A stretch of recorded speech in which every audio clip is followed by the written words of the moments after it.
y no dejamos de sorprendernos cuando viajamos por algunos de los lugares donde nos invitan o donde hay hermanos que se quieren juntar, como por ejemplo aquí en San Francisco. Recién hemos estado en Las Vegas y también ya veníamos anteriormente de Miami. No nos dejamos de sorprender de ver hermanos que conducen horas y horas y días incluso, y hermanos que vienen en avión haciendo un esfuerzo tremendo para estar en estas reuniones, y la verdad es que les agradezco de todo corazón el esfuerzo que muchos de ustedes han hecho para poder estar en esta mañana en este sitio. De verdad que el Señor les bendiga.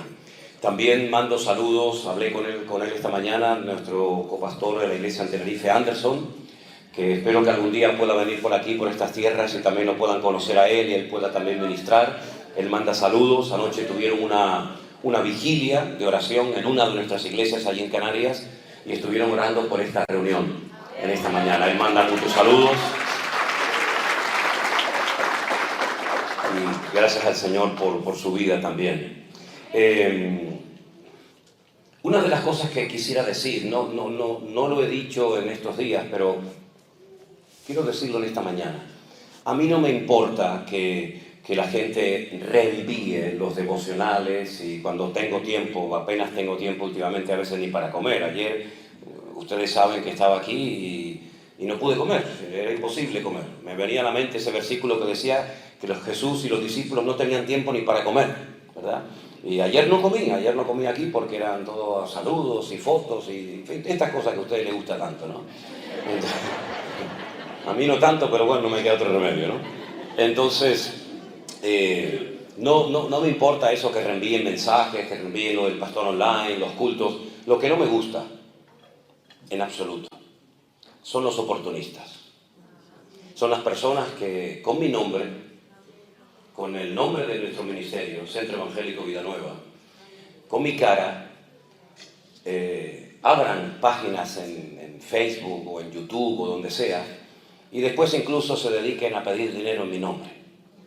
Ustedes saben que yo no pido dinero ni nada a nadie. No pido nada. Me quedo muy sorprendido cuando hay hermanos que vienen y te dan un regalito, te dan un sobre o lo que sea, porque yo sinceramente no pido nada, ni aprovecho estas oportunidades que tal vez otro las podría aprovechar. Pero yo no pido dinero jamás, ni aquí en presencia de ustedes, ni a través de las redes sociales. Entonces, si en algún momento ven mi fotografía o ven una página ahí en Facebook o un canal en YouTube donde hay alguien que José Manuel Sierra, Centro Evangélico Vida Nueva, y ahí hay predicaciones, le cambian el fondo, a veces ponen unos fondos horribles. Si por lo menos pusieran unos fondos, ¿cómo se llama? Fondos, ¿cómo lo llaman? Unas carátulas bonitas, pero es que a veces, hermanos, ponen carátulas o fondos que dan miedo, parecen el anticristo, y ahí me ponen en medio, ¿no? El Armagedón. Y yo digo, sí, ni gusto tienen, son hasta vulgares en la forma de presentar su ministerio o como se llame. Entonces, si alguien quiere reenviar los cultos y tal, yo no tengo ningún problema, no es mi palabra, es la palabra del Señor. Y que la palabra corre y sea glorificada, y mucha gente sea interesado por el Señor a través de lo que ustedes reenvían, amigos, parientes, conocidos, etc. Pero ya digo, no me gustan los oportunistas, no me gusta que utilicen mi nombre, mi cara, mi ministerio, nuestro ministerio, para lucrarse o para hacerse conocidos o para hacerse famosos. Si ponga su nombre, no ponga el mío, no usurpe una identidad. A lo mejor a usted le hubiera gustado ser José Manuel Sierra, yo qué sé, si tiene ese complejo de inferioridad, pues hermano, Dios lo bendiga, pero no usen mi nombre, nuestros nombres, mi fotografía, para incluso pedir dinero para levantar un templo. Hace tiempo me mandó alguien y me dice, ¿van a construir un templo? Digo, ¿dónde? No, usted está pidiendo dinero para levantar una iglesia. Yo no estoy pidiendo dinero a nadie. Otra vez alguien pedía dinero para los niños pobrecitos de África, porque habían oído que nosotros trabajamos con niños pobres en África, en Kenia. Entonces, tengan cuidado con esas cosas. No, bueno, usted con su dinero puede hacer lo que le dé la gana, a ver si me entiende, como si lo quiere mandar al Papa de Roma. A mí me da igual. A mí me da igual lo que usted haga con su vida y con su dinero. Pero tengan cuidado, porque hay gente sin escrúpulos. ¿Se puede decir aquí la palabra sinvergüenzas? Bueno, ya la dije. Ya la dije. No, es que a veces una palabra normal para nosotros es terrible para otros, ¿no? Y otras, hay hermanas que me dicen, usan una palabra, dicen, no, nosotros decimos, yo lo eché, le dije que se fuera, pero hay algunos de ustedes, utilizan una palabra para que una persona se vaya. No diga eso, por favor. No diga. Eso para nosotros es terrible. Esa palabra jamás en mi vida me atrevería yo a decirla. Porque para nosotros los españoles es una palabra muy, muy fuerte. Terrible. No le voy a explicar lo que es, porque hasta me da vergüenza decirlo. Y entonces uno tiene que tener a veces cuidado, porque dices una cosa y lo dices tan normal y te escriben, pastor. Y estiran así la palabra, pastor. Lo que usted dijo. Por ejemplo, nosotros, y perdonen, nosotros en España utilizamos una palabra para cuando hay un desorden, cuando hay un caos, ¿no? Por ejemplo, imagínense, yo entro aquí y todo está tirado, todo está desordenado, es un relajo esto, ¿no? Y nosotros decimos, esto es un desmadre. Un desmadre, es un despelote, como dicen los argentinos, es un caos, un balagán, como se dice en hebreo, ¿sí? Y entonces me escribían y me decían, pastor, ¿qué ha dicho? Digo, un desmadre. No, pastor, igual. En fin, ustedes ven los correos bonitos, pero los feos me lo mandan a mí por privado. Y ahí me llaman de todo, ¿no?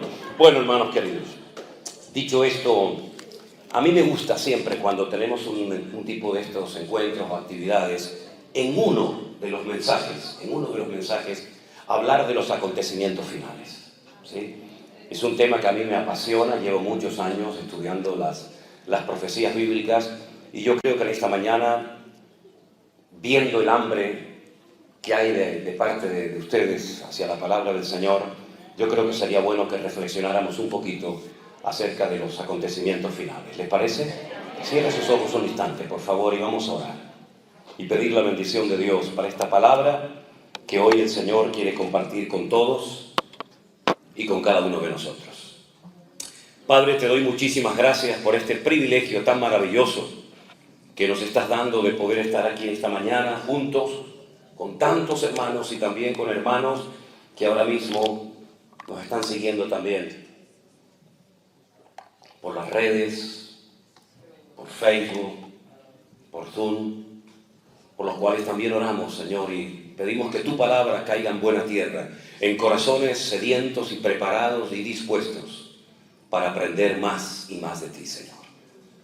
Dirige esta reunión, esta exposición de tu palabra, y que seamos gratificados por traer una palabra a nuestras vidas en esta mañana. En el nombre bendito de Jesús. Amén. Y amén. Gloria al Señor. Espero que no se me caiga agua. No, esperen. Todavía no he empezado y ya están aplaudiendo. Ustedes son gente de fe, ¿eh? Ustedes son gente de fe. Bueno, en segunda de Tesalonicenses hay dos cartas que el apóstol Pablo, por lo menos que tengamos en la Biblia, le escribió a esta congregación donde estuvo muy poquito tiempo, porque hubo una terrible persecución y el apóstol Pablo tuvo que salir huyendo. Probablemente le escribió más cartas, pero en nuestras Biblias tenemos solamente dos. Una que se llama Primera de Tesalonicenses y una que se llama Segunda de Tesalonicenses. En el capítulo 2, verso 1, la palabra del Señor dice así: con respecto a la venida de nuestro Señor Jesucristo y nuestra reunión con Él, os rogamos, hermanos, que no os dejéis mover fácilmente de vuestro modo de pensar, ni os conturbéis, ni por espíritu, ni por palabra, ni por carta, como si fuera nuestra, en el sentido de que el día del Señor está cerca. Nadie os engañe en ninguna manera, porque no vendrá sin que antes venga la apostasía y se manifieste el hombre de pecado y el hijo de perdición, el cual se opone y se levanta contra todo lo que se llama Dios o es objeto de culto, tanto que se sienta en el templo de Dios como Dios, haciéndose pasar por Dios. Verso 5. ¿No os acordáis que cuando yo estaba todavía con vosotros os decía esto? Y ahora vosotros sabéis lo que lo detiene, a fin de que a su debido tiempo se manifieste. Porque ya está en acción el misterio de la iniquidad, solo que hay quien al presente lo detiene, hasta que él, a su vez, sea quitado del medio. Entonces se manifestará aquel inicuo, quien el Señor matará con el espíritu de su boca y destruirá con el resplandor de su venida. Inicuo cuyo advenimiento es por obra de Satanás, con gran poder y señales y prodigios mentirosos, con todo engaño de iniquidad para los que se pierden, por cuanto no recibieron el amor de la verdad para ser salvos. Por esto, Dios les envía un poder engañoso para que crean a la mentira, a fin de que sean condenados todos los que no creyeron a la verdad, sino que se complacieron en la injusticia. Siempre me ha llamado la atención el nivel, la profundidad de enseñanza que Pablo emplea en esta congregación en la que estuvo muy poco tiempo al frente de ella. Algunos comentaristas dicen que el libro de los Hechos nos relata una estancia muy breve, muy corta en Tesalónica, por lo menos en la congregación, pero algunos creen que estuvo, digamos, como en una casa aparte, el apóstol Pablo durante un tiempo afincado en esta ciudad. Bueno, sea como sea, lo que está bien claro es que el apóstol Pablo toca una serie de temas en esta carta y en la anterior, que para muchos cristianos sigue siendo un misterio y algo casi incomprensible lo que el apóstol Pablo está contando en estas cartas. Porque él habla como si los hermanos que van a recibir la carta supieran de lo que Pablo está hablando.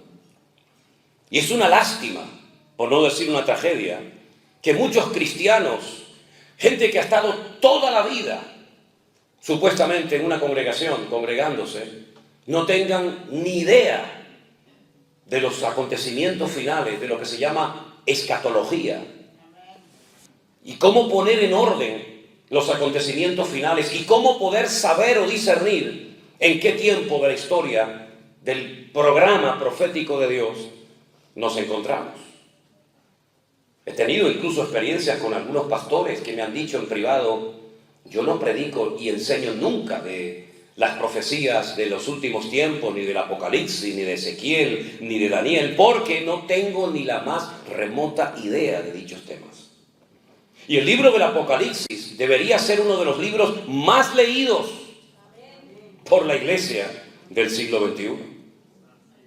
Porque podemos asegurar que somos la generación más próxima, más cercana a estos acontecimientos que hemos leído en esta mañana que ninguna otra generación que nos ha precedido en el pasado.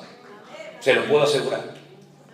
Nosotros hoy en día disponemos de una información prácticamente en tiempo real de acontecimientos que si los hubieran oído o visto nuestros hermanos de otros tiempos y de otras generaciones, hubieran discernido inmediatamente que queda poco para los tiempos finales.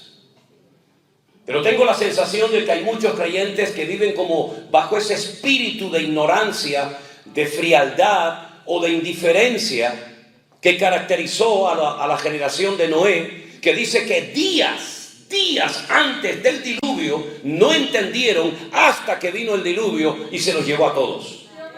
Se casaban, hacían planes de futuro, eso es lo que significa, hacían planes de casamiento, se daban en casamiento, compraban, vendían, viajaban, iban de un lugar a otro creyendo que les quedaba mucho tiempo y les quedaban horas para ser destruidos y arrasados por las aguas del diluvio. Jesús dijo, nuestro Señor Jesucristo, que cuando Él viniera sería como los días, como los tiempos de Noé, que no entendieron, y temo que muchos no sigan sin entender la urgencia, el tiempo en el cual nos encontramos. Por lo tanto, el libro del Apocalipsis no se escribió para asustar, para confundir a la iglesia, sino más bien todo lo contrario, para animarla, para darle información verídica de lo que iba a ocurrir para que aquel día no nos sorprenda a nadie como ladrón en la noche, sino que estemos velando y orando y preparados y podamos en todo momento saber en qué momento de la historia nos encontramos.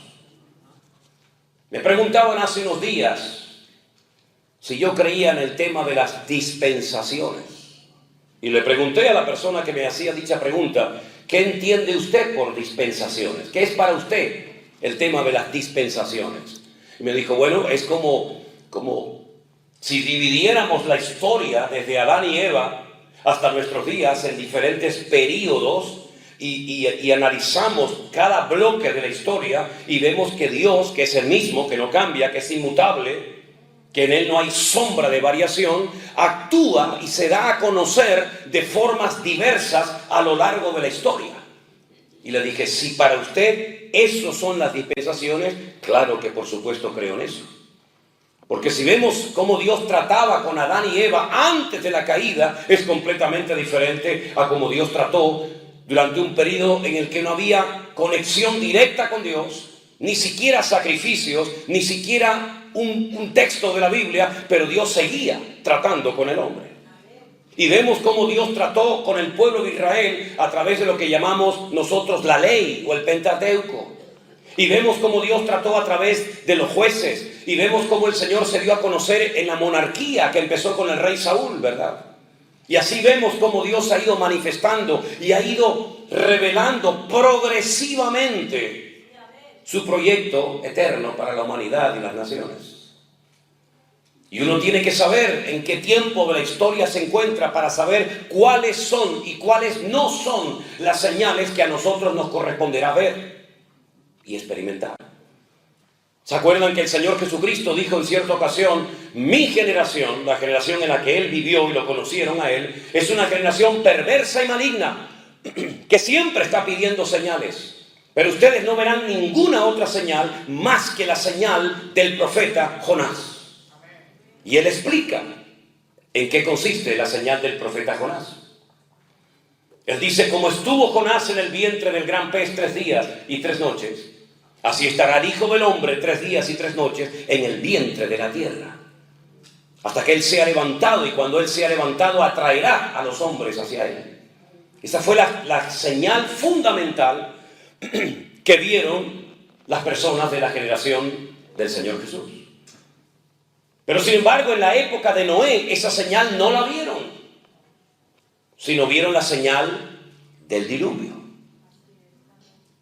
La generación que salió de Egipto no vio el diluvio, no experimentó la confusión en Babel, pero sí vio la señal tremenda que la recordarían y la seguirán recordando hasta el final de los tiempos, de que fueron una nación de esclavos en Egipto y por fin lograron salir victoriosos y libres de esa esclavitud que duró siglos, rumbo a la tierra prometida. Fue la señal que a ellos les tocó.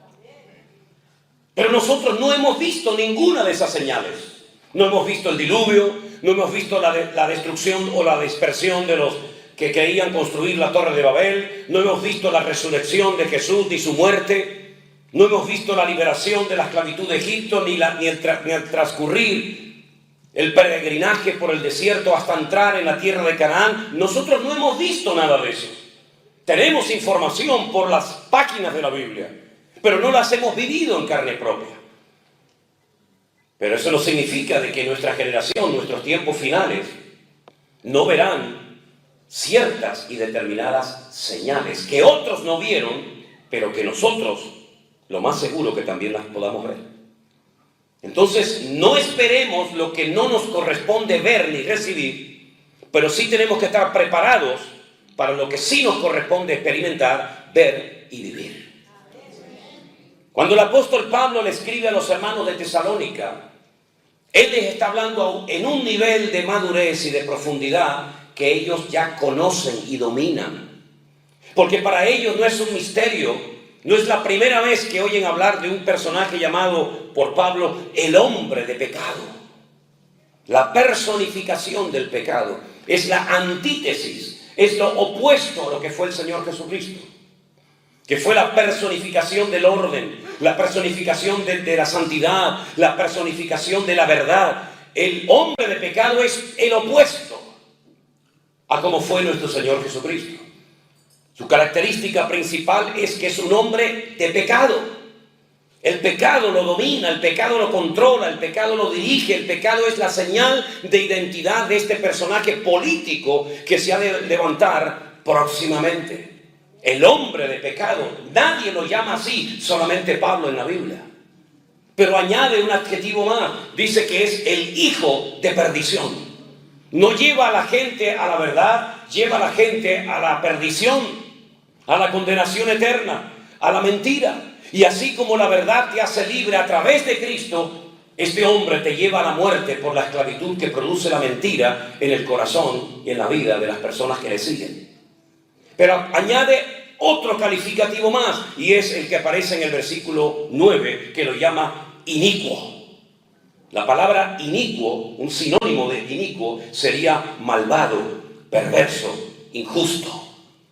Fíjense, toda la información que estamos teniendo simplemente con tres nombres: hombre de pecado, hijo de perdición e inicuo.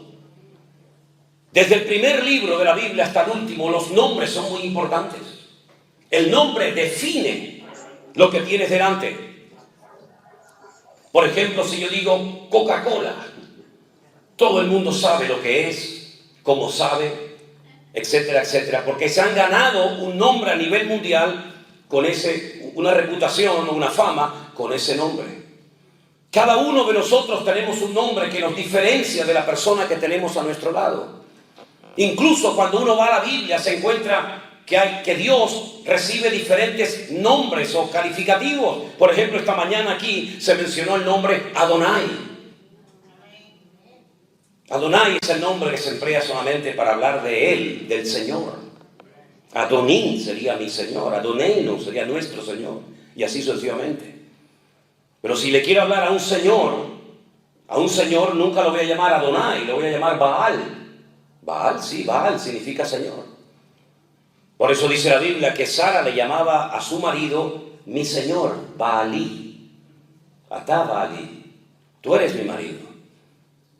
Y vemos en la Biblia que el primer nombre que nos da la Biblia como dato informativo acerca de ese Dios creador es un nombre en plural, que es el nombre Elohim. Bereshit bara Elohim et hashamayim bet haaretz. En el principio creó Elohim. La traducción literal sería dioses, porque todo lo que termina en in es el plural masculino en hebreo. Pero es que es un término polivalente que no solamente hace referencia a Dios, a la pluralidad de Dios, sino también se emplea, por ejemplo, cuando vamos a los 10 mandamientos. Dice, Lo yisher leja Elohim al panay. No tendrás dioses, Elohim, delante de tu cara, delante de tu rostro, para postrarte ante ellos y adorarlos. Es decir, que en Génesis 1:1 aparece el nombre Elohim para hablar del Dios vivo y verdadero, y en Éxodo 20, los 10 mandamientos, dice no tendrás Elohim, no tendrás dioses. Y hay un salmo que dice que Dios está en la reunión de los Elohim, en la reunión de los dioses. Y algunos malinterpretan el texto diciendo, hay un politeísmo, así como en la mitología griega o romana, que había un montón de dioses. No, es que a los jueces, por sus funciones de impartir justicia, se supone, se les llama también Elohim, porque tienen la capacidad de hacer algo que es intrínsecamente de Dios, que es impartir justicia. Luego es un término polivalente que se puede emplear para distintas personas en la Biblia o cosas. Así que tenemos por una parte Elohim, tenemos por una parte Dios, tenemos por otra parte Adonai, tenemos por otra parte Rafa, tenemos tantos nombres de Dios, es el mismo Dios, pero a través de cada uno de sus nombres podemos descubrir la esencia de Dios. Hasta que después de un tiempo, Moisés, cuando quiere volver a Egipto para sacar al pueblo de la esclavitud, le dice a Dios, allí hay un montón de dioses, hay un politeísmo tremendo, hasta el faraón es un mismo Dios, y lo adoran como el hijo del sol. Cuando yo vaya a Egipto, ¿quién me manda? ¿Qué Dios te ha capacitado? ¿Qué Dios te ha comisionado? Y entonces Dios le revela el nombre y le dice, diles a los hijos de Israel que el que te envía es el yo soy. Es una traducción tratando de traducir una expresión que en castellano ni en ningún idioma del mundo tiene una traducción literal, porque el verbo liyot, que es el verbo ser o estar en hebreo, en tiempo presente no existe, es como en inglés el verbo to be, ¿no? I am, you are, ¿no? En hebreo, el yo soy, el verbo to be, para que me entiendan, en presente no existe. Yo no puedo decir yo soy Manuel. ¿Cómo se diría entonces yo soy Manuel? Yo, Manuel. Como Tarzán, ¿no? Yo, Jane, tú, Jane, yo, Tarzán, ¿no? Sin verbo. Sin verbo. Si te hablas sin verbo, así lo entendieron mejor, ¿no? Bueno, está bien. De eso se trata, de que entiendan. Pues cuando alguien te dice Aní y te dice su nombre, te está hablando en presente. Claro que se puede hablar en pasado. Y existe el tiempo pasado. Y allá, o yo seré. Pero cuando te hablan sin el presente, es porque te está hablando en tiempo presente. Porque no existe tiempo presente. Entonces, el Señor es mi pastor. En hebreo es Aní, Adonai Elohim. Es decir, yo pastor. ¿Vale? Entonces, cuando el Señor le dice a Moisés que te manda el yo soy, es una adaptación de una expresión que no se puede traducir literalmente porque sería Aní, Yeye, yo seré el que seré, algo así muy extraño que en español o en cualquier idioma no resulta familiar esa expresión, ¿no? Pero también tenemos al Señor Jesucristo con muchos nombres en la Biblia. Lo tenemos como el admirable, el consejero, el Dios fuerte, el Padre eterno, el príncipe de paz, el alfa y la omega, el cordero de Dios, la raíz de David, ¿verdad? El león de la tribu de Judá, el cordero de Dios, etcétera, etcétera. Es la misma persona, pero un montón de calificativos para que sepamos lo que hace y lo que es. Y del Espíritu Santo exactamente igual. Tenemos Espíritu de verdad, Espíritu de gracia, Espíritu de adopción, Consolador, Espíritu Santo, Espíritu de adopción. Es el mismo Espíritu, pero según lo que hace, recibe un nombre para que lo conozcas y veas en la multiplicidad de nombres la variedad de ministerios, de funciones y de operaciones que puede hacer la figura del Espíritu Santo, ¿verdad? Por eso cuando incluso hablamos en la Biblia de este personaje siniestro, no recibe un nombre propio, sino recibe como calificativos: hombre de pecado, ya sabes de quién se trata, inicuo, hijo de perdición. Solamente Juan lo llama anti-Mashiach, anticristo. Daniel lo llama el cuerno pequeño.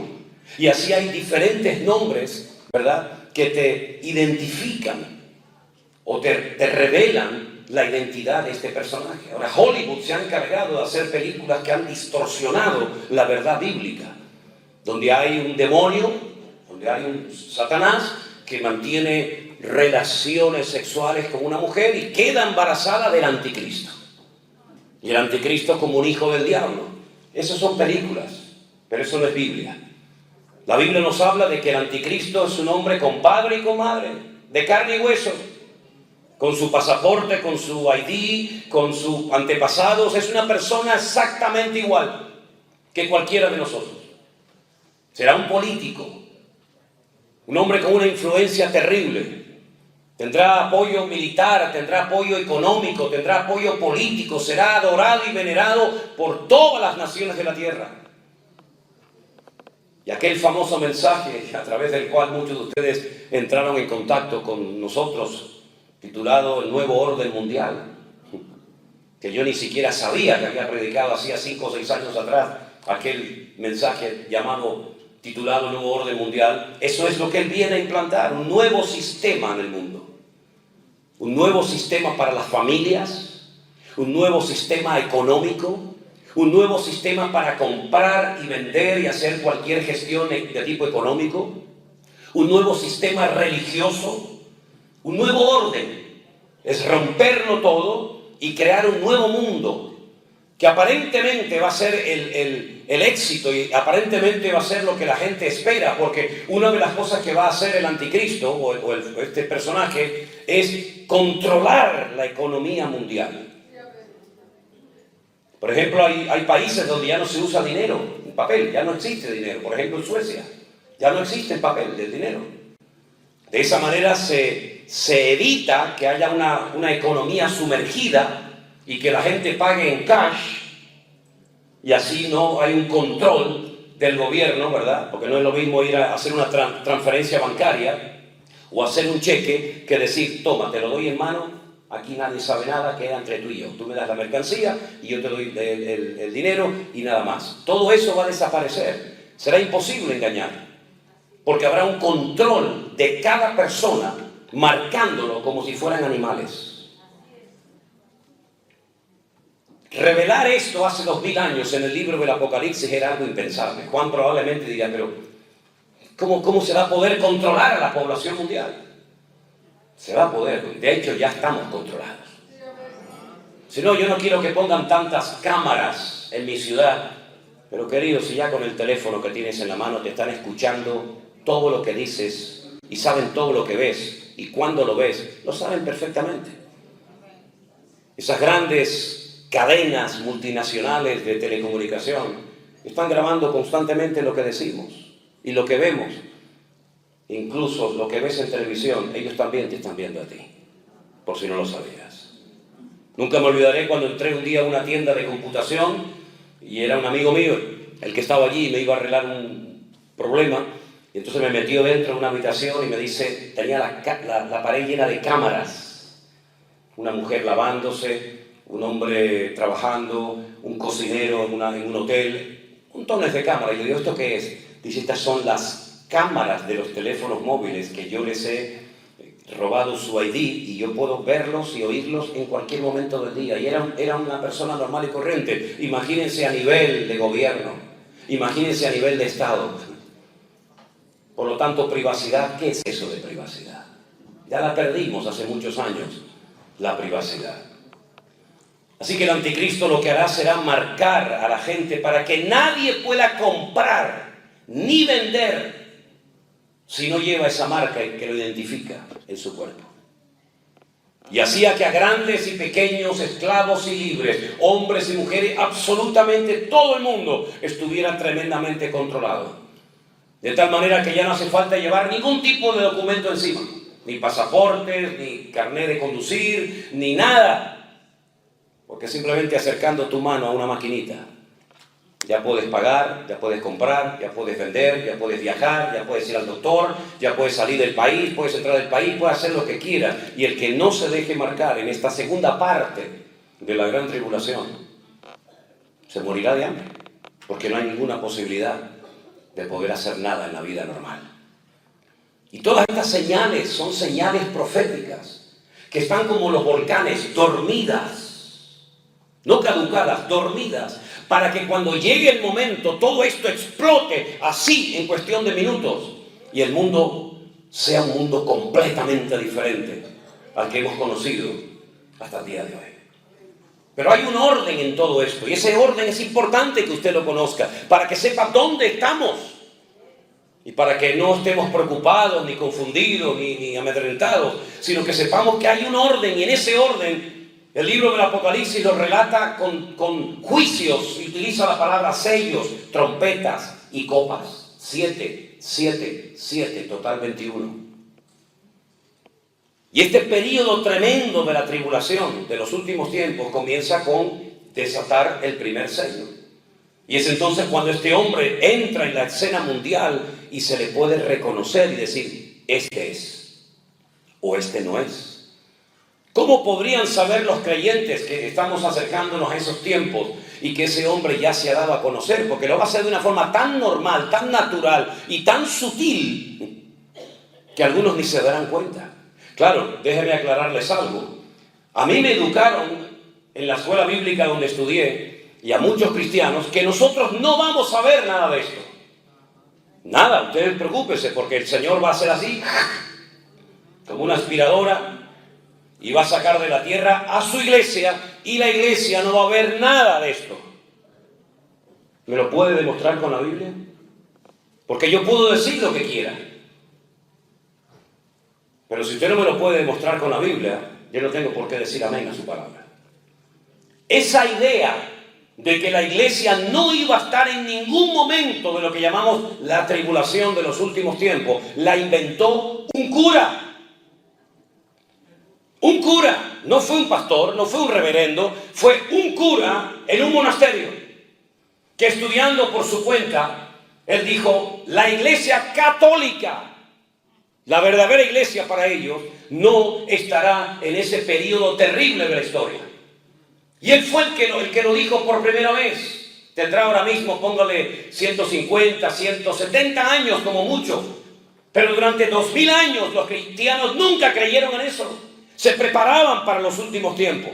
Porque el Señor había dicho: todo el que quiera vivir piadosamente sufrirá persecución. ¿Cómo vivían los hermanos nuestros en Europa en la Edad Media? Preparándose para ser perseguidos. ¿Cómo vivían los cristianos en España, en Alemania, en Suiza, en Inglaterra, en aquellos siglos? Preparándose para que en cualquier momento pudieran morir decapitados, quemados, torturados, etcétera, etcétera. ¿Cómo vivieron nuestros hermanos de los primeros siglos? Preparándose para ser mártires en cualquier momento. Es más, Pablo les decía que ellos se habían sentenciado a muerte. No nos vamos a llevar una sorpresa, ni la mano a la cabeza cuando vengan y nos digan: tú, a la hoguera, a morir crucificados, sino que ya ellos se habían condenado a muerte. Y sabemos que un día te va a tocar a ti, hermano, y otro día a ti, y otro día a mí, pero tarde o temprano todos vamos a morir. Ellos lo sabían perfectamente. Incluso había hermanos, según Hebreos, la carta a los Hebreos, que cuando los agarraban y pedían un rescate, como estos que secuestran gente, ¿no? Y dice: pague tanto en 24 horas, si no le matamos. Ellos decían: no me paguen el rescate. Pero hermanos, si no pagamos el rescate, lo matan. Es que si no, no voy a recibir recompensa de mártir. Así que no me paguen el rescate, porque así tendré mejor recompensa en la presencia de Dios. ¡Wow! Madre mía.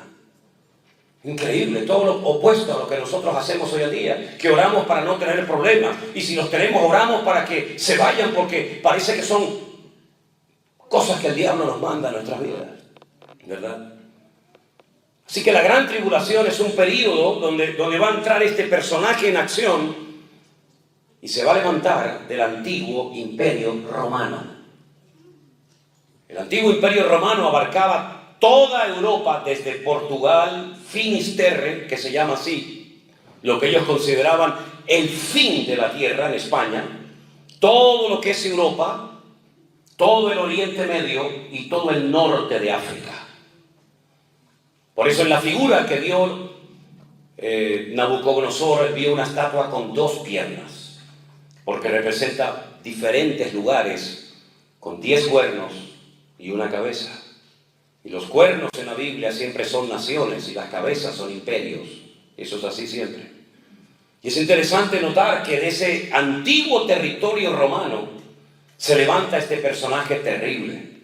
Y ya en Bélgica, en el corazón de Europa, está una sede de gobierno para todo un continente. Ustedes no viven esa experiencia, porque ustedes están aquí como ajenos de todo esto. Pero en Europa todos tenemos una misma moneda, desde el norte hasta el sur, desde el este hasta el oeste. Todos tenemos una sola moneda. Ya no es como antaño, que uno tenía que ir a un sitio y cambiar los francos, las liras, las pesetas. No, ya eso no existe. Solamente hay una moneda. Usted puede viajar con esa moneda, el euro. Estudien la historia de Europa, dicho sea de paso. ¿De dónde viene el nombre Europa? Lean la mitología griega para que vean de dónde viene Europa, que fue secuestrada y llevada por un perverso. Eso es Europa. No solamente tenemos una sola moneda, sino que no hay fronteras. No hay fronteras en Europa. Usted llega con su carro a Francia y pasa y no hay nadie. Y entra a España y sale a Portugal, y entra a Alemania y entra a Italia y no hay fronteras. Antiguamente sería una locura que en un país no hubieran fronteras. Nosotros con un pasaporte europeo podemos viajar por toda Europa y nadie nos va a decir a dónde va. ¿Usted tiene visa? ¿Tiene permiso? No existe eso. Tenemos una policía para toda Europa, la Unipol. Tenemos un gobierno central en Bruselas, lo llaman la bestia. Yo estaba allí en el Parlamento Europeo y allí se dan leyes y órdenes para toda Europa y hay un gobierno central. Por lo tanto, mis queridos hermanos, lo que antaño era impensable, que un continente como Europa, que se enfrentaron en 2 terribles guerras, En la Primera y en la Segunda Guerra Mundial, donde unos peleaban contra otros y eran enemigos, hoy se sientan en la mesa y comen juntos. Y es algo impensable hace años atrás, que Europa, que se estaban matando y peleando el uno al otro, hoy en día sean amigos. Y hacen comercio y transacciones comerciales, y viajan los camioneros, y viajan los políticos de un lugar a otro como si fueran a su propia casa. Todo esto es la escena que se está preparando para que el anticristo, este personaje político, aparezca en cualquier momento. Pero Satanás sabe perfectamente que el corazón del hombre tiene tendencias o inclinaciones, digamos, de tipo espiritual. El hombre siempre, de una manera u otra, siempre adora algo o a alguien, al sol, a la luna, a la piedra, a los pájaros, a Dios, a quien sea. Y entonces, como Satanás sabe perfectamente que el ser humano es un ser con tendencias religiosas, le va a dar su religión a sus seguidores. Y la Biblia dice dónde va a estar la sede, la cabeza de esta religión mundial. Y dice, estará en la ciudad que reina sobre todos los reyes de la tierra. Uy, qué dato tan interesante, ¿eh? La sede del falso predicador, del falso profeta, del falso exponente del Evangelio de Jesucristo. La cabeza, la sede central, estará en la ciudad que gobierna sobre todos los reyes de la tierra. Ahora, no hay que interpretar eso en el siglo XXI. Hay que ponerse en el siglo I, cuando Juan recibió esa información, esa revelación. ¿Cuál era la ciudad que en aquel momento reinaba sobre todas las naciones de la tierra? Subrayo entre paréntesis. La geografía bíblica excluye a Norteamérica, a Centroamérica y a Sudamérica. La geografía bíblica es muy pequeña, ¿verdad? Por eso, cuando hablamos de reyes sobre toda la tierra, estamos hablando de la tierra, de la geografía bíblica, y no, por ejemplo, de este país. Porque este país va a entrar en una decadencia. Ya entró en una decadencia moral y espiritual terrible.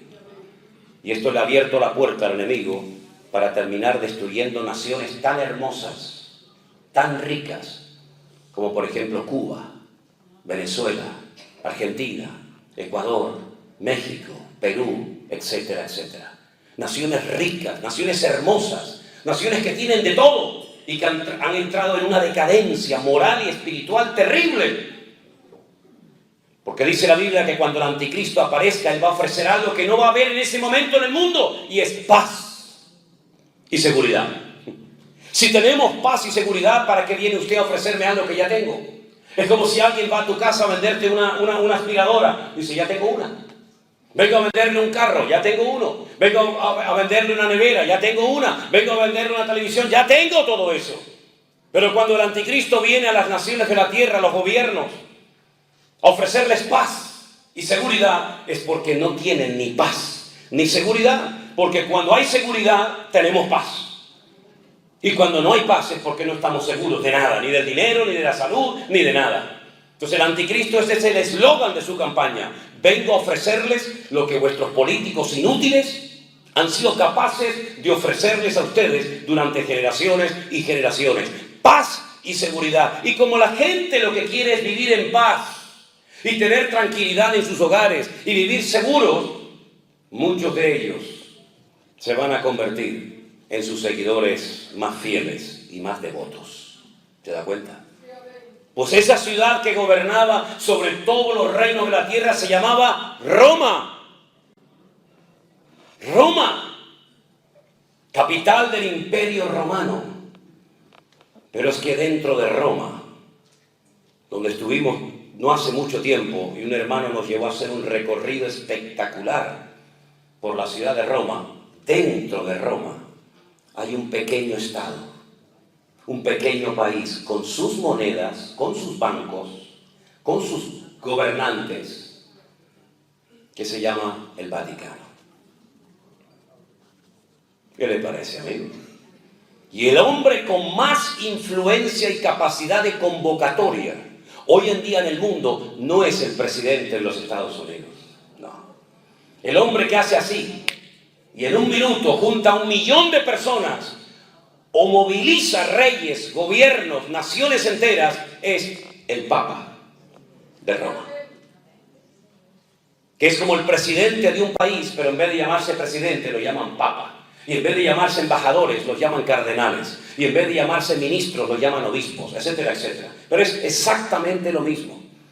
Y dice la Biblia que esa sede central que estará en Roma, a lo largo de la historia se iban a embriagar, a emborrachar con la sangre de los mártires.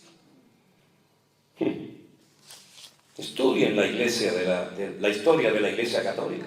Estudienla en profundidad. Y miren cómo, por ejemplo, los reyes de España, por ejemplo, Felipe II, hizo un pacto con el clero e inventaron lo que se llamó la Santa Inquisición, donde mataron a centenares y a miles de cristianos, hermanos nuestros, por el gran delito de leer la Biblia o de convertirse al Evangelio de Jesucristo. Y si algún día van a Madrid, vayan a la Plaza de Colón, al Museo de Cera, y en la primera planta hay una sala enorme, tal vez tan grande como esta, donde están los aparatos, que se llama Sala de los Tormentos de la Santa Inquisición. Y en la ciudad de Toledo, donde estaremos Dios mediante en nuestro congreso ahora en el mes de abril, ustedes pueden ir y van a ver los sellos, ¿verdad?, de los oficios cuando decían condenado a la hoguera, condenado a la hoguera, porque te hacían un favor quemándote y purificando tu alma al fuego. Y no solamente la Santa Inquisición existió en España, sino que vinieron también a México, y vinieron también a Perú y a otras naciones, persiguiendo a judíos y persiguiendo a los protestantes, como nos llamaban en aquella época, porque en aquella época protestábamos, hoy en día nos acomodamos. En aquella época abríamos la boca, hoy en día nos callamos, para que nadie sepa que soy cristiano en mi trabajo y me expulsen. Y así como los musulmanes hoy en día se paran en cualquier plaza pública o restaurante o donde sea y ponen su alfombra y rezan mirando a la Meca, dándole las espaldas a Jerusalén, los cristianos ya dejaron de traer las Biblias a los cultos y las llevan en el teléfono escondidas para que nadie sepa que eres cristiano. ¿Qué te parece?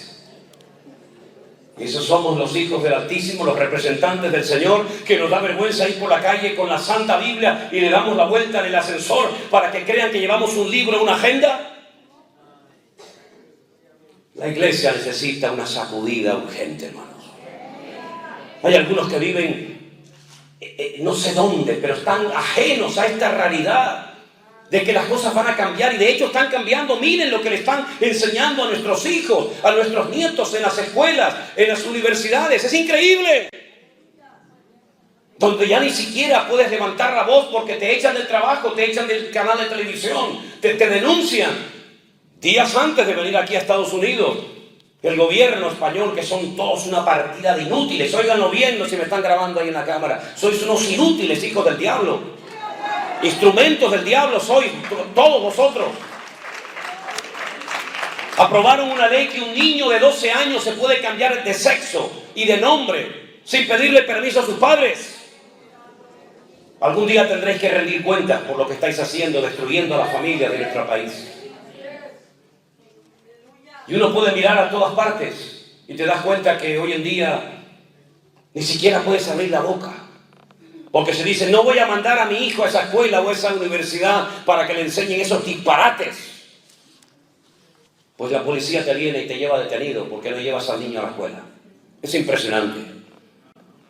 Bueno, si a Juan el Bautista le cortaron la cabeza porque le dijo al rey, te estás acostando con la mujer de tu hermano y serás robado si le cortaron la cabeza. Si a mí me tienen que cortar la cabeza por hablar la palabra de Dios, aquí está. Aquí está, no tengo ningún problema. Estáis tardando.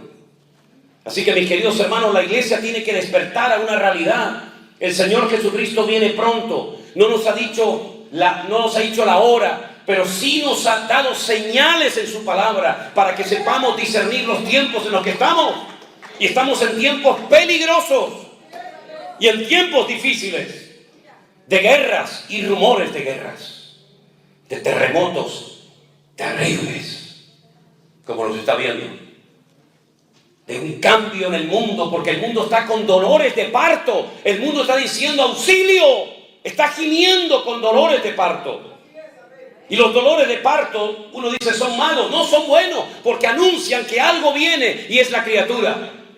Y la tierra, cómo gime, cómo se duele la tierra con huracanes, con volcanes, con tormentas, con tsunami. Es la forma como la naturaleza dice, viene mi creador, viene mi redentor en breve. Prepárense que viene el Señor en las nubes. Aleluya. Y vemos hoy en día que donde antes no llovía, ahora llueve a cántaros. Y donde antes nevaba, ahora hay calor. Y donde antes había calor, ahora hay frío. Y ya las estaciones se han vuelto locas. Los árboles comienzan a florecer antes de tiempo, porque creen que ya viene la primavera y disciernen y entienden que ya viene el calor, y resulta que empiezan a sacar la flor y de repente les cae una nevada encima y los destruye a todos.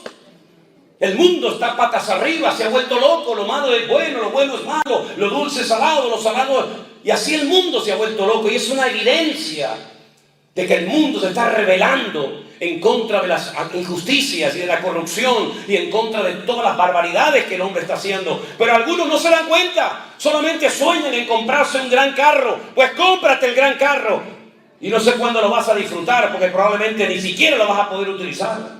Dice la Biblia que llegará el tiempo cuando te casarás y otro se acostará con tu mujer antes que tú. Y la Biblia dice que algunos sembrarán el campo, pero no vas a ver la cosecha, la cosechará otro. Y algunos se olvidan de que Cristo viene pronto y que estamos en este mundo de paso. Iglesia, despierta. Iglesia, despierta, por amor de Dios, que Cristo viene pronto, que todo esto va a explotar en cualquier momento.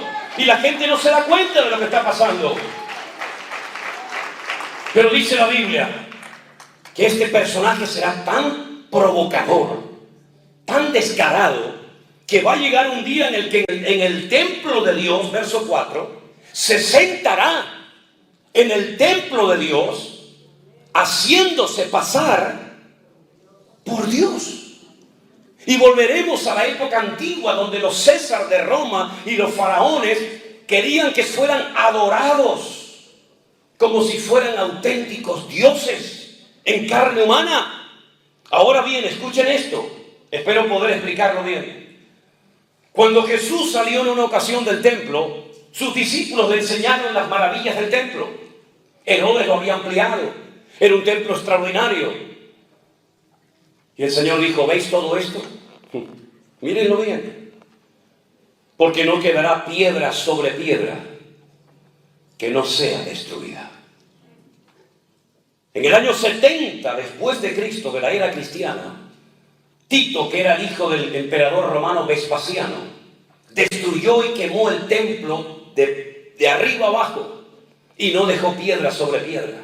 Las quemó, las fundió, porque creían que los judíos habían escondido el oro dentro de las piedras. Y las quemaron y las destruyeron, y nunca más, desde el año 70 después de Cristo hasta hoy, 2023, no se ha vuelto a construir ese templo en el monte Moriah, en la ciudad santa de Jerusalén. Es decir, que si Jesús profetizó la destrucción del templo y se llevó a cabo en el año 70 después de Cristo, ¿cómo dice Pablo ahora aquí que el anticristo o el hombre de pecado, el hijo de perdición, se sentará, futuro, en el templo de Dios, haciéndose pasar por Dios? Bueno, no hay que ser muy listo para entender que lo que está profetizando aquí el Señor es la reconstrucción del templo de Jerusalén. Porque si no hay templo, ¿cómo se va a sentar en el templo?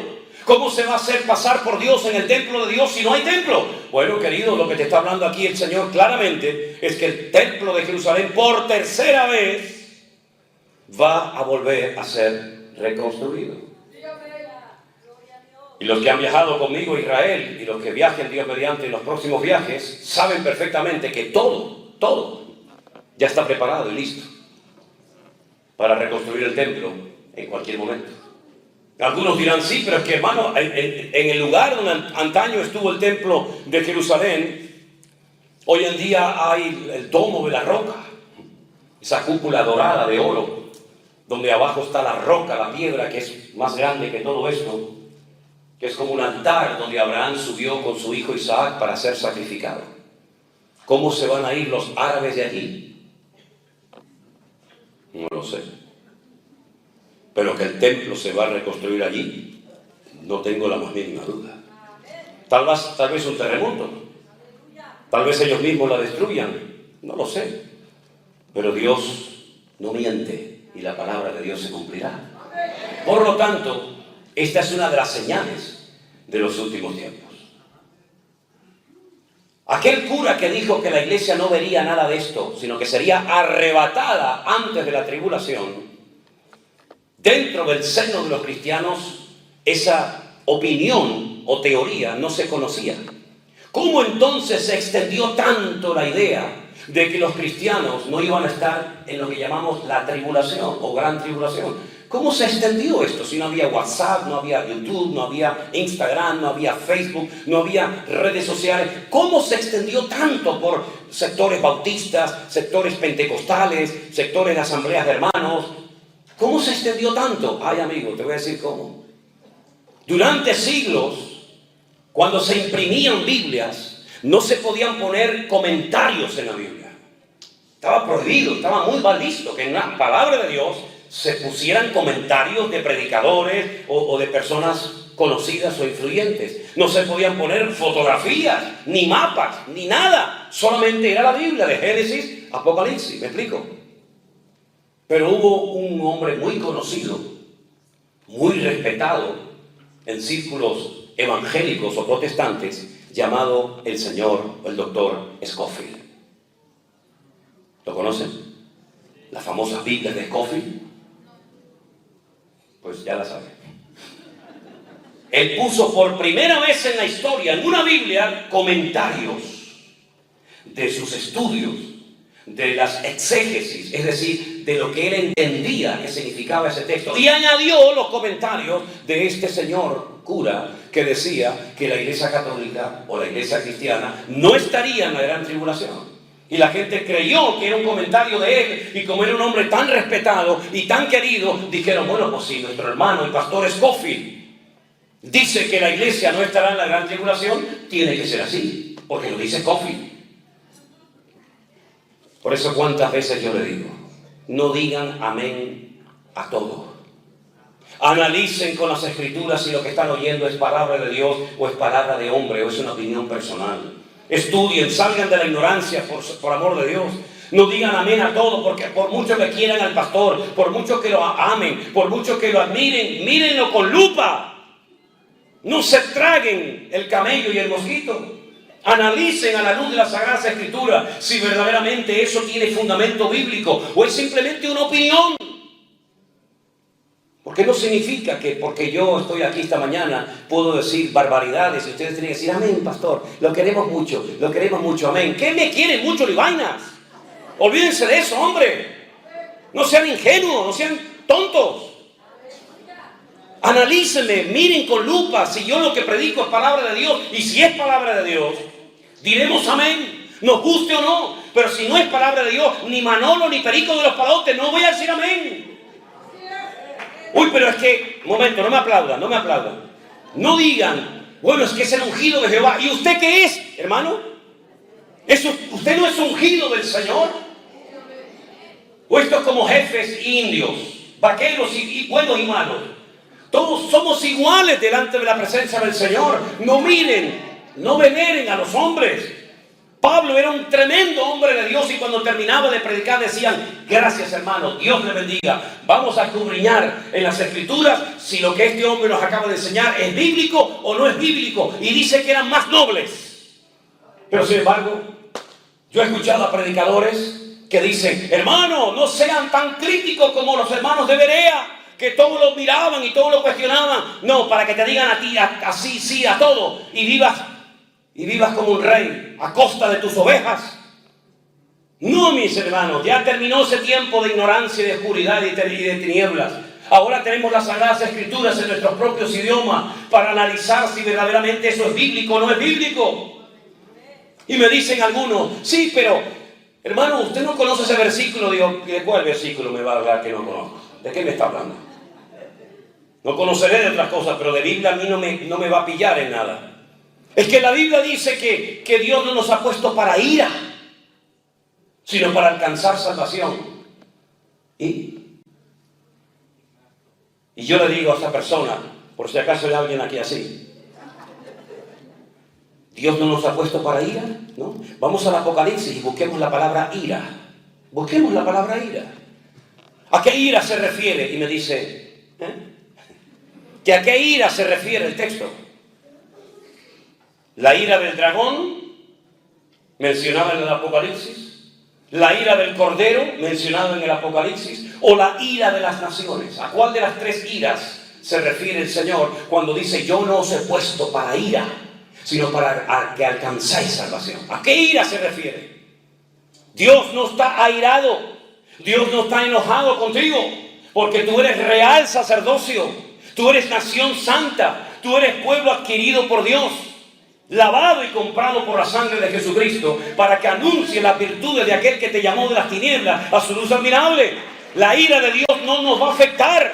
Dios no está enfadado con la iglesia. ¿Cuántos dicen amén? Dios no está enfadado con su pueblo. Puede ser que esté triste, puede ser que esté, pero enojado hasta el punto de querer machacarnos y destruirnos. En absoluto, mi hermano, en absoluto. Mi Padre no es así. Si vosotros, siendo malos, sabéis dar buenas dádivas a vuestros hijos, de tal manera que si tu hijo te pide pan, no le vas a dar una piedra, o si te pide un pescado, no le vas a dar un escorpión. Si vosotros, siendo malos, sabéis dar buenas dádivas a vuestros hijos, ¿cuánto más? ¿Cuánto más? Mi Padre Celestial os dará las cosas que ustedes necesiten. Estamos exentos de la ira del Cordero, de la ira de nuestro Dios. Pero ¿y de la ira del diablo? ¿Y de la ira de las naciones? ¿Saben cuántos hermanos nuestros en la fe están pagando con su vida y derramando su sangre por no querer claudicar y abandonar los caminos del Señor? ¿Saben cuántos hermanos han torturado y quemado en estas guerras en Siria, en Irán, en Pakistán, etcétera, etcétera? ¿Saben cuántos hermanos nuestros están en este momento en campos de concentración, en Corea del Norte, en China, etcétera, etcétera? ¿Saben el precio terrible que están pagando entre algunas naciones de la tierra nuestros hermanos en Cristo? Qué lindo es estar en América. Oh, por fin el sueño americano. Oh, praise God. Praise God. Si te cogieran a ti, te llevaran ahora a Irán y te impidieran llevar una Biblia en la mano, ¿dirías praise God? ¿O dirías help me God? ¿Te das cuenta? La ira de las naciones es terrible contra la iglesia. Hay naciones donde por llevar una Biblia en la mano te cortan la mano, la cabeza. Hay lugares donde el enemigo se ha levantado con una furia contra la iglesia tremenda. Claro que el Señor no está airado conmigo, pero las naciones nos odian. El diablo nos odia, hermanos. Así como nuestro Dios nos ama, el diablo te odia, no quiere verte feliz, no quiere verte unido con tu familia, no quiere verte prosperado, no soporta verte bien, porque el ser más amargado y frustrado de la historia de la humanidad se llama Satanás. No tiene amigos, no tiene familia, no tiene iglesia, no tiene nada. Anda errante de un lugar para otro. Busca al diablo en la Biblia. No puede estar en todas partes al mismo tiempo, evidentemente. Eso solamente se le atribuye a Dios. Lo ves en el jardín de Edén, lo ves en el desierto, lo ves en la casa de Job, lo ves por aquí, porque está errante, amargado y frustrado. Todo le ha salido mal, todo. Y además hay una sentencia sobre su cabeza, como una lápida que pesa sobre su cabeza, y es que las puertas del infierno, las cuales tú representas, no prevalecerán contra la iglesia, porque el Señor ha prometido edificar su iglesia a lo largo de la historia. Aleluya. Por lo tanto, mis queridos hermanos,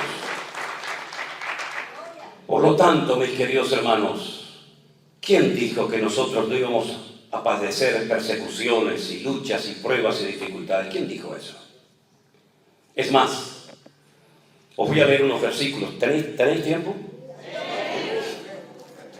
Los voy a leer igual. Primera de Corintios, capítulo 15. Este versículo pone nerviosos a los que tienen que corregir su doctrina. Este versículo pone nerviosos a los que dicen, uy, yo esto nunca lo había leído así. Bueno, pues esto no se escribió ayer a la tarde, ¿eh? Esto no lo escribí yo hoy temprano a la mañana para convencerle a usted de nada. Esto lleva 2000 años escrito aquí. Primera de Corintios capítulo 15 dice, escuche bien, si tiene su Biblia a mano en el versículo 51 de la palabra de Dios, dice así. Primera de Corintios 15, 51. Es Pablo hablando y diciendo, he aquí, os digo un misterio. Os voy a revelar un secreto, un misterio, algo que ha estado oculto, algo que no se ha dicho nunca. Yo os lo voy a contar. Yo os voy a revelar un misterio. No todos dormiremos, pero todos seremos transformados. Se producirá, como dice en el texto griego, una metamorfosis. Lo que ocurre cuando el gusano pasa por un período y se convierte en una hermosa mariposa, ¿verdad? Eso es lo que ocurrirá. No todos dormirán, pero todos serán transformados. En un momento, en un abrir y cerrar de ojos. ¿Cuándo? ¿Cuándo? A la final, en la última trompeta, se tocará la trompeta. Los muertos serán resucitados incorruptibles y nosotros seremos transformados. Si usted lee detenidamente cada palabra de este texto, esto es algo increíble.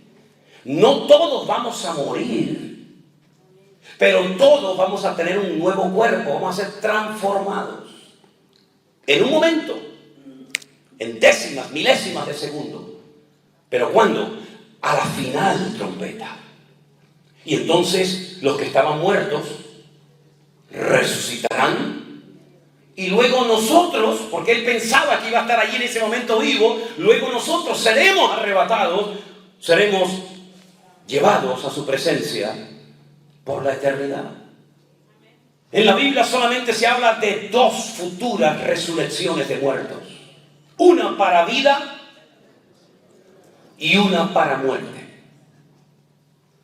La de muerte es la de todos los inconversos a lo largo de la historia. Al final de los tiempos, cuando se abran los libros y el que no se haya inscrito en el libro de la vida será arrojado vivo al lago de fuego y azufre por la eternidad. Esa es la muerte segunda. Como alguien dijo, el que nació una vez muere dos veces.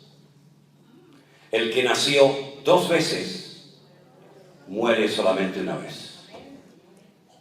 Ahí queda grabado para que después lo analicen y digan, no entendí nada. No se preocupe, hay que seguir avanzando, hay que seguir. Pablo dice, no todos dormiremos, no todo el mundo va a morir. ¿Saben que ese es el anhelo de mi corazón? Que no me entierren, que no muera, sino que cuando venga mi Señor me lleve con Él en vida. ¿Y a cuánto les gustaría eso? Amén, a todos, ¿ah que sí? Todos quieren ir al cielo, pero nadie se quiere morir. Todos se quieren ir vivos. Bueno, hay algunos que se irán vivos, porque no murieron, porque el Señor vino y se los llevó en vida. Por eso dice, no todos dormiremos. ¿Y qué es dormir en la Biblia? Es morir, ¿verdad? Como cuando el Señor se lo dijo a Lázaro, a sus discípulos. Por consiguiente, aquí hay una información tremenda. Esto de la resurrección, esto de seremos transformados y llevados a su presencia para estar con Él siempre, se va a llevar a cabo, como dijo Él, a la final trompeta. Si usted comienza a leer el libro del Apocalipsis, que es muy interesante y está en orden cronológico, usted va a encontrar capítulo 1, aparición del Señor Jesucristo en la isla de Patmos a su siervo Juan. Escribe lo que has visto, lo que fue y lo que será, y mándalo a las 7 iglesias del Apocalipsis, ¿verdad? Capítulo 2, comenzamos a ver mensajes a las 7 iglesias, Éfeso, Esmirna, Pérgamo, Tiatira, Sardis, Filadelfia, Laodicea. Y así sucesivamente tú vas viendo cómo va pasando un suceso, otro y otro, hasta que llegas a un capítulo donde se le hace una pregunta interesante a Juan y se le dice, Juan, una pregunta.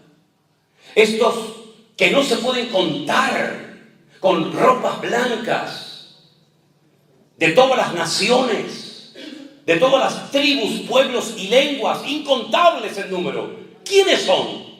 ¿De dónde vienen? ¿De dónde han salido? Y Juan lloraba y decía, no lo sé, Señor, no lo sé. Pero cualquier cristiano hoy en día sabe que la respuesta fue, estos son los que han salido de la tribulación. Y no han manchado sus ropas, sino que se han mantenido santos y limpios y puros para el Señor. Entonces comienzan los 7 sellos. Después las 7 trompetas. Y al final de todo, lo terrible, las 7 copas. La segunda parte de la gran tribulación. Los últimos 7 años y medio. Pero Pablo dice, a la final trompeta, los muertos serán resucitados, primera resurrección, y nosotros que estemos allí, seremos arrebatados con el Señor. Luego hay 7 sellos, 7 trompetas, ¿y cuánto tiempo pasa del primer sello hasta la última trompeta? 3 años y medio. Si los muertos en Cristo fueron arrebatados antes de la tribulación, quiere decir que hay una resurrección allí, otra de la cual está Pablo hablando aquí, ya van 2, y queda la tercera al final de los tiempos, ya son 3, y ya no me encaja, porque la Biblia solamente habla de 2, no habla de 3. Entonces, ¿no será que esos que decían que se iban antes no se fueron, sino que estamos aquí hasta la final trompeta y entonces resucitaremos y estaremos con el Señor? Entonces la iglesia va a estar por lo menos en una primera parte de la tribulación, ¿sí o no? La Biblia nos está hablando en esta mañana. Entonces, ¿no será mejor prepararse para lo bueno que creer que nos vamos y después nos quedamos? ¿No será mejor decir, hermanos, vamos a prepararnos, vamos a doblar la guardia, vamos a ponernos en orden, vamos a poner nuestras familias en orden, vamos a buscar al Señor para que aquel día no nos sorprenda como ladrón en la noche? Y si pasamos por fuego, y si pasamos por tribulaciones, y si pasamos por persecución o lo que sea, no os sorprendáis del fuego de prueba que os ha sobrevenido, como si alguna cosa extraña os aconteciese, sino recordad que los mismos padecimientos los están pasando nuestros hermanos en todas las naciones de la tierra.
Dice, pero Señor, tardas en venir, ¿por qué no viene ya?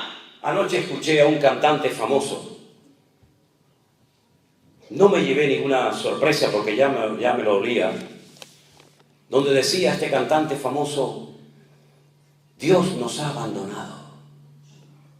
Ya no se nota que estás con nosotros, nos has abandonado. Entonces mira a la cámara y dice, les doy esta idea. Dios ya nos ha abandonado. Es impresionante, es increíble las barbaridades que vamos a escuchar en los últimos tiempos, ¿verdad? ¿De qué sirve que te subas aquí y levantes tus manos y te caigan las lágrimas de cocodrilo, supuestamente alabando a Dios, si después dices ante una cámara a tus seguidores, Dios nos ha abandonado? No, te voy a recordar el versículo, mi querido amigo, iba a decir, no eres mi querido amigo. Dios no retarda su promesa, según algunos la tienen por tardanza, sino que es paciente para con todos, para que tú también te arrepientas de tus pecados y no digas que Dios nos ha abandonado, porque mi Dios dice: yo estaré contigo todos los días hasta el fin del mundo. Él no te abandonó, eres tú el que lo has abandonado a Él. Dios no abandona a nadie, somos nosotros los que nos desconectamos del Señor. Nunca ha estado el Señor tan cerca de su iglesia como en este último tiempo. Lo creo con todo mi corazón y no lo digo por quedar bien ante ustedes. Yo creo que hacía siglos, créanme, siglos que Dios no hablaba tan directamente y tan claramente a la iglesia como de hace unos años a esta parte. Hacía años que como que no pasaba nada. Todo lo que oíamos era de desastre, abusos de poder, etcétera, etcétera. Pero Dios ha venido hablando y hablando y hablando, y podando, y cortando, y corrigiendo, y quitando escamas de los ojos, y quitando el miedo a los hombres, etcétera, etcétera, en estos últimos años, como nunca antes. Y hay dos fechas que yo tengo grabadas a fuego en mi corazón. Nunca las podré olvidar. Me han marcado para toda mi vida. 14 de marzo del 2020. Cuando salió el presidente de España en los canales de televisión y dijo: declaramos el estado de alerta. Y allí nos tuvimos que meter dentro de nuestras casas. Creíamos una semana, 2 semanas, 3 semanas, aquello era infinito, no terminaba nunca. Pero en aquellos días fue cuando el Señor puso en nuestro corazón seguir predicando. ¿A qué me llamó el Señor a predicar? Pues predica, con gente, sin gente, con sillas llenas, con sillas vacías, da igual, tú sigue haciendo, cumple con tu ministerio, dice el Señor, ¿no? Cumple con tu ministerio. Pues yo cumplo con mi ministerio. Y ahí estábamos predicando a sillas vacías. Qué sensación tan rara. Algo que en mi vida había soñado, pero fue en aquellos días donde el Señor comenzó a hacer una obra maravillosa. Una onda, una ola expansiva de su poder, recorriendo su palabra todas las naciones de la tierra hasta llegar hasta nuestros días. Y Dios nos demostró que Él es fiel, que no nos faltó la comida.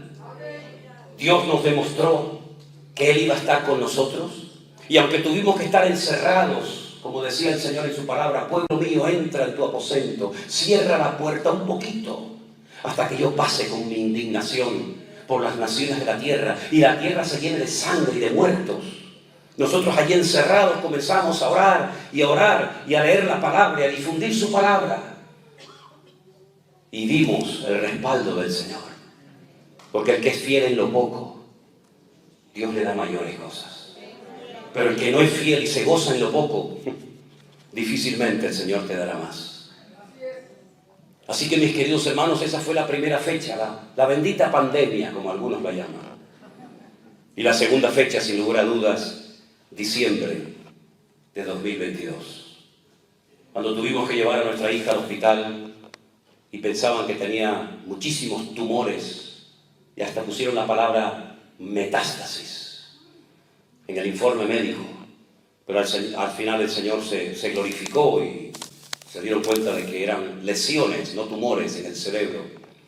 Y ahora el día 14 de marzo, 3 años justamente después de aquella pandemia, ella tiene que comenzar un tratamiento por el cual yo sé que ustedes van a estar orando. Así que, mis queridos hermanos, créanme, yo podría estar hablando horas, días y semanas enteras de todo esto. Podríamos hablar de cómo va a ser el anticristo. No les puedo revelar el nombre, pero sí les puedo decir el valor numérico de su nombre. Porque el idioma bíblico, tanto el griego como el hebreo, es un idioma alfanumérico. Y cada letra tiene un valor numérico. Y Juan dice: en esto hay sabiduría. Cuenten el número de la bestia, como lo llama también Juan, la bestia. Y su nombre suma 666. Tu nombre también tiene un valor numérico. El de todos los seres humanos tiene un valor numérico, pero el de él suma 666. No que sea una cifra maldita, sino simplemente es el valor numérico de una serie de letras que cuando se suman nos da ese resultado. Y podríamos hablar horas acerca de este personaje, dónde se va a mover, dónde va a morir, cómo va a morir, dónde lo van a enterrar. Y podríamos hablar y explicar eso de que del Dios de sus padres no hará caso, sino que se hará y adorará al Dios de las fortalezas. Y en arameo, es un texto que está escrito en arameo, en el que dice de Alá, Alá, Mao Zedong. Curioso, ¿verdad? Y podríamos hablar de lo que significa y del amor de las mujeres, no hará caso. No le llamarán la atención las mujeres. Ay, amigo. Nosotros entendemos lo que es eso, ¿verdad? Todo se está preparando para que sea normal lo anormal y para que sea bueno lo malo, ¿verdad? Y podríamos hablar horas del falso profeta, lo que va a hacer, cómo lo va a hacer, pero lo importante de todo esto es que estemos preparados para que cuando el Señor venga nos encuentre ocupados en su reino y en su obra. Miren, y le digo más, para no entrar en polémicas ni en discusiones, porque ni tengo ganas ni tiempo. Si viene antes, durante o después, ya nos enteraremos. Pero lo importante es que el Señor viene pronto a buscar a su iglesia. Eso es lo más importante de todo. Denle ese fuerte aplauso al Señor en esta mañana, mi querido hermano y amigo. Dios le bendiga. Aleluya. Cierren sus ojos, por favor. Yo sé que ha sido mucho material y mucha información. Ahí queda grabada para que después ustedes lo puedan volver a ver y a compartir si lo desean. Pero ya digo, lo importante es que sepamos que nuestro amado y bendito Salvador viene a buscarnos para llevarnos con Él. Me voy pues a preparar lugar para vosotros. Y os tomaré a mí mismo, para que donde yo estoy, vosotros también estéis conmigo. En la casa de mi Padre muchas moradas hay, si así no fuera yo os lo hubiera dicho, etcétera, etcétera. Señor, gracias por tu paciencia, gracias por tu palabra. Te rogamos, Señor, que esta palabra nos haya sacudido el alma